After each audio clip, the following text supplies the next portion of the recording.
Es una historia que evidentemente es un antes y un después, ¿no? En mi vida es un punto de inflexión. He vivido en esa historia y aprendido de las cosas más importantes de mi vida, o sea que siempre me interesa. Y siempre aprendo cosas nuevas, ¿no? Cuando estoy con un periodista como tú, que me hace preguntas inteligentes, inclusive que me preguntabas hace un rato del libro, y cuando escribí el libro también me repasé y llegué a pensar cosas y acordarme de cosas y a sentir cosas que no había sentido antes. Así que es una continua alimentación de la historia de los Andes. Sin duda que tiene que ver, hubo varios factores muy importantes, ¿no? Por los cuales sobrevivimos. El rugby es uno de ellos. Hay algunos de mis amigos que son fanáticos del rugby y dicen que 100% se debió al rugby. Yo no estoy de acuerdo. Pero influyó mucho, por supuesto, en el estado físico de los dos que salieron caminando, por ejemplo, que estaban jugando al rugby en ese momento. Yo ya no jugaba. Y la mitad de los que sobrevivimos habíamos jugado al rugby, o sea, teníamos esa formación de rugby y de trabajo en equipo y de todos para un propósito, para un fin, para un objetivo. O sea que fue importante. Pero hubo otros elementos muy importantes, ¿no? Además de ese. Yo creo que uno de los otros motivos por los cuales salimos fue el nivel de educación que teníamos, ¿no? Ya éramos universitarios y preuniversitarios, muchos o casi todos. Eso para mí fue una de las cosas claves de poder crear una nueva sociedad, ¿no? Inmediatamente tuvimos que empezar a crear, a imaginar, con conocimientos previos para la alimentación, la necesidad de tomar agua, un montón de cosas más. Mira, fue exactamente eso, ¿no? Una nueva sociedad. Es como si nos hubiéramos retraído o nos hubiéramos adelantado en el tiempo, o sea, nos desprendimos de esta sociedad. Nos tuvimos que olvidar de todas las normas de convivencia de aquí, de los hábitos, de todo, porque no teníamos nada, no teníamos ningún recurso físico, material. Lo único que teníamos era nuestra imaginación, nuestra mente. Y entonces tuvimos que empezar a vivir desde no asearnos, no peinarnos, no tener un baño, etcétera, etcétera, no tener una cama, no poder gastar energía en hablar demasiado ni demasiado fuerte, así que terminamos hablando poco, lo imprescindible, en bajo volumen. Fue todo absolutamente distinto. Hubo que desprenderse rápidamente de esta sociedad y armar la otra, ¿no? con los elementos que teníamos. Fue mucho más rápido adaptarnos de esta a aquella, a pesar del cambio brutal, ¿no? que fue, porque era absolutamente necesario adaptarnos rápidamente, que es una de las tantas cosas que aprendí del poder de adaptación que tenemos los seres humanos, ¿no? Cuando hay que adaptarse en pocos días o en pocas horas de una situación como la que veníamos, que era una vida cómoda en el Montevideo, y en pocos minutos encontrarnos en ese desastre, sin alimentos, sin agua, con frío espantoso, y nos tuvimos que adaptar rápidamente porque no sobrevivíamos. En cambio, cuando volví a la civilización y a la sociedad, pensé que después del rescate ya todo iba a ser felicidad y todo iba a ser fácil, y fue muy difícil. Demoré probablemente 1 año y medio o 2 en volver a tocar tierra de vuelta y adaptarme otra vez a todo, ¿no? Por supuesto está el instinto de conservación, que eso siempre, obviamente que contó, pero para mí es muy claro que el único motivo, y que si no hubiera sido por eso no hubiéramos resistido, no hubiéramos imaginado, no hubiéramos hecho todo lo que hicimos, fue el amor a nuestras familias, o sea, el amor. Queríamos llegar a casa a abrazar a nuestros seres queridos, eso era absolutamente lo único que al final nos importaba a todos. Si no hubiera sido por eso, nos hubiéramos dejado morir. Fue una lucha demasiado dura, pero siempre pensando en eso, ¿no? Y a todos nos pasó lo mismo, los 16 que sobrevivimos. El foco era llegar a casa, abrazar a la gente que queremos, y eso nos mantuvo y nos dio esperanza y no sé, generó todo lo que generó para que pudiéramos vivir 72 días en esa situación. Yo pienso que el libro Alive, que escribió Piers Paul Reed, eso fue. Él estuvo haciéndonos entrevistas muy pronto, después del accidente, por el 73, ¿sí? Principio del 73. O sea que Alive es una crónica muy precisa y muy completa, que al principio nos fastidió y nos decepcionó, porque pensamos que había poca emoción, pocos sentimientos en las páginas del libro escritas por Piers Paul Reed. que él se sintió muy incómodo y tenía una gran responsabilidad, ¿no?, con lo que estaba escribiendo. Y después, con más perspectiva, me di cuenta que él no podía poner ninguna emoción, que la emoción y los sentimientos se los pone el lector cuando lee la historia, la crónica precisa de los hechos, ¿no? O sea, con el libro, yo estoy muy conforme, con ese libro. Con el mío, por supuesto, también estoy muy conforme. Y con la película live americana, no. Eso es una historia muy transformada, modificada, cambiada, todo armada en base a lo que Hollywood o muchos directores de Hollywood piensan que tiene que ser, ¿no? Así que le faltó muchísimo. Bueno, justamente en mi libro, el libro que he escrito hace ¿cuánto va a ser ahora? 7, 8 años, en el 2012 lo terminé. Uno de los capítulos es el tiempo. ¿Por qué tanto? Es muy relativo lo del tiempo, ¿no? Es mucho, es poco. Pero de todas maneras fue un proceso, primero de ordenar todas mis ideas durante mucho tiempo. Después no quería salir a dar charlas en público, tocar mucho el tema en público, porque había mucha gente que sufría mucho, ¿no? Los padres de los que se murieron, las familias. Entonces sentía que era, cada vez que aparecía algo en la prensa o lo que fuera, era revolver ese dolor.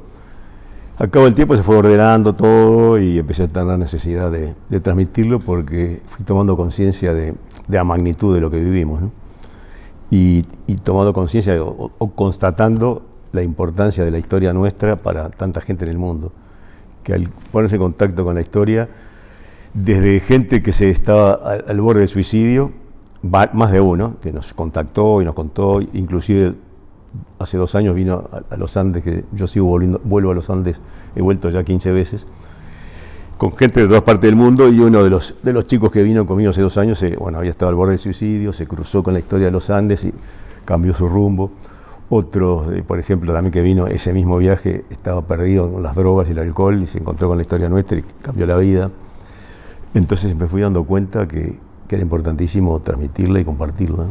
Mira, muchos piensan que estoy loco, que ¿cómo puedo tener ganas y necesidad de volver a ese lugar? Inclusive muchos de mis amigos sobrevivientes, o algunos por lo menos. Y tengo varios motivos. Nos pasó a casi todos después del rescate, cuando estábamos en el helicóptero, nos empezamos a alejar y el fuselaje inmediatamente desapareció, se fue achicando y desapareció en la nieve de la vista, y sentimos casi todos una nostalgia inesperada, porque estábamos en el día más feliz de nuestra vida casi, y a pesar de todo una nostalgia y una tristeza de irnos a ese lugar donde habíamos hecho tantas cosas, habíamos vivido los momentos más intensos de nuestra vida, habíamos armado esa nueva sociedad, se habían muerto nuestros amigos y habían quedado ahí. O sea que nos fuimos todos con ese sentimiento de nunca más vamos a volver aquí a este sitio tan importante, ¿no? O sea que después en el año 92 creo que fue, empezó la idea en todos simultáneamente a rondar la idea de, che, vamos a volver. Y volvimos 13 de los 16, por primera vez solos, con los guías de montaña, por supuesto. Pasamos una noche allá arriba, aterrorizados, pensando para qué estamos acá, porque me acuerdo que hace mucho viento, muchos ruidos, pero tuvimos la necesidad de volver. Y yo después seguí volviendo por eso y por varias cosas más. Quise seguir volviendo a ese lugar donde están mis amigos muertos. Tenía necesidad, y tengo todavía, de llorar a mis amigos que en el momento que se morían en el 72, la mente no te permitía entristecerte, ni llorar, ni deprimirte, porque era fatal, era la vida o la muerte. Tenías que estar siempre programado para vivir con optimismo, cierto optimismo y con esperanzas.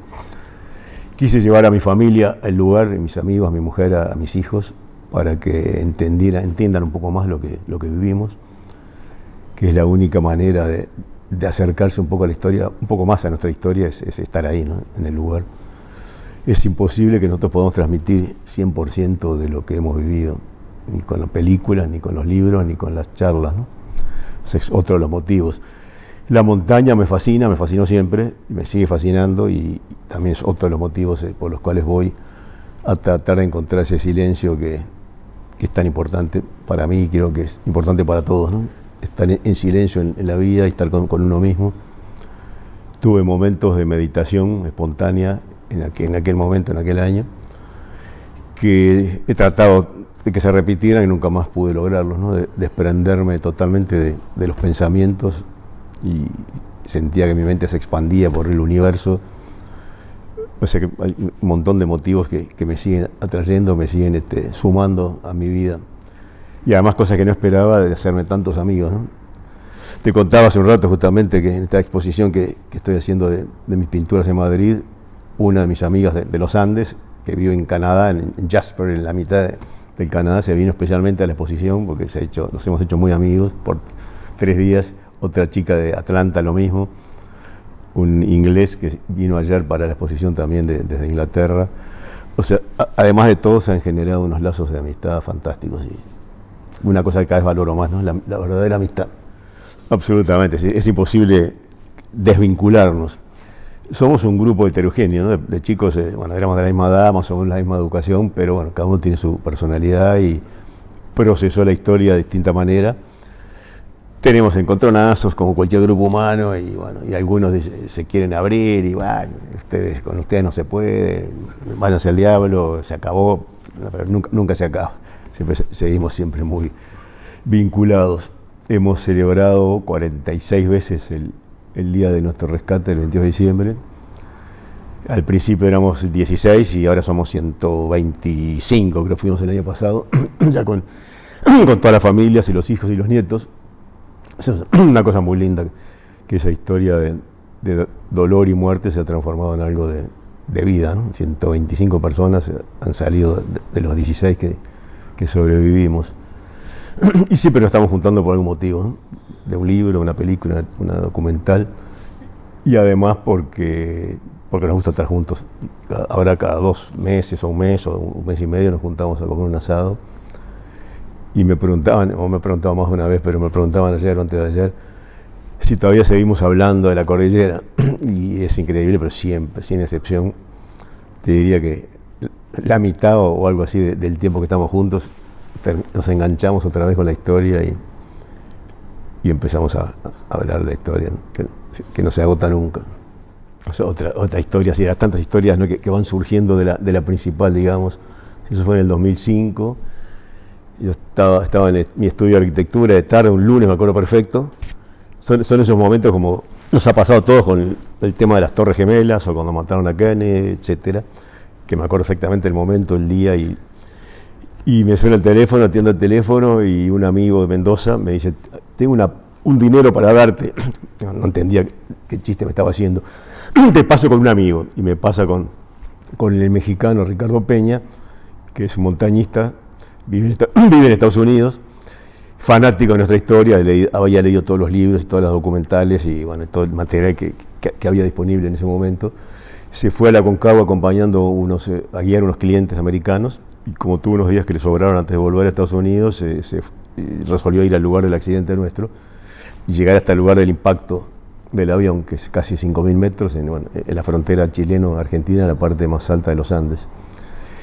Y en ese punto justo hay un verano en el que se había derretido toda la nieve, no había ni hielo ni nieve, cosa que seguramente hubieron durante 33 años, hacía 33 años ya del accidente, y encuentra unos paños azules entre unas piedras, y bueno, se arrima, saca las piedras, empieza a sacar los paños que pensó que eran restos humanos, con mucha impresión, y se da cuenta que es un blazer, y hay un bolsillo, y se mete la mano en el bolsillo, saca un pasaporte, y abre el pasaporte, y dice Eduardo Strauch.